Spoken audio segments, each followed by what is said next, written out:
Most of the action in our Sunday bulletin.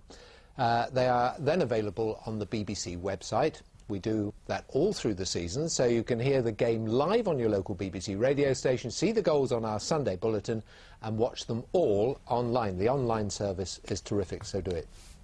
Now, on Friday, we told you about the discovery of a highly poisonous plant from South America in a garden in Newmarket. It's called the Datura stramonium, or devil's snare. I'm so glad they always give that to you. I've no idea if I'm pronouncing it right, actually.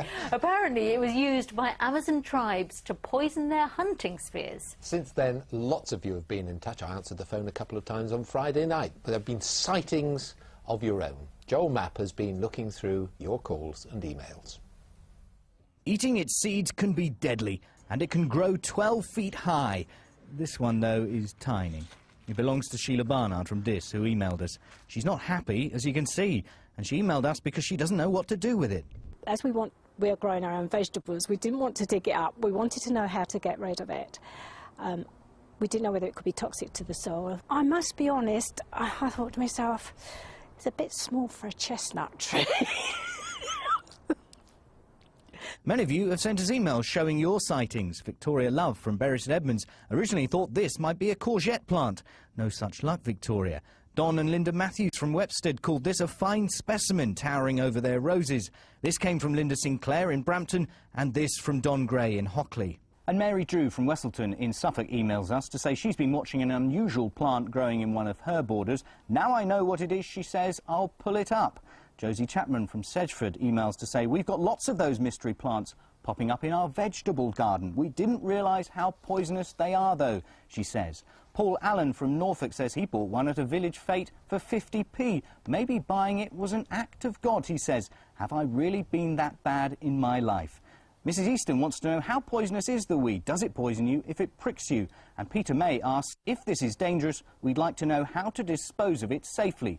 Lots of you have asked us that question, and here's an expert. If you want to put it in your brown bin, which is for organic waste, that's quite all right. You can put it in your brown bin and it will be taken away by the council. If you haven't got a brown bin, then you need to, with a gloved hand, take it in, put it in a polythene bag and take it round to your local household disposal site.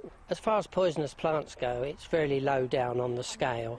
You basically have to eat some of the plant, and the worst part of it is the seeds. So it's good riddance to Sheila's pathetic little weed. It never stood a chance. Joel Mapp, BBC Look East, Dis. Low down on the poison scale. I hope they haven't told the Amazonian Have you checked your borders?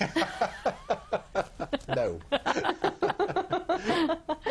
Well, tonight's pictures are of the Swiss garden at Shuttleworth, laid out in the 1820s. It's absolutely stunning. A little bit of Switzerland in Bedfordshire. And, of course, at Shuttleworth, also the collection of aircraft, cars and tractors. And, in fact, I think there's an air display this coming Saturday with some planes, if possible, able to take off that date back to Edwardian times. Now, today, the weather, well, cloudy skies for much of the day with a little bit of patchy rain in places.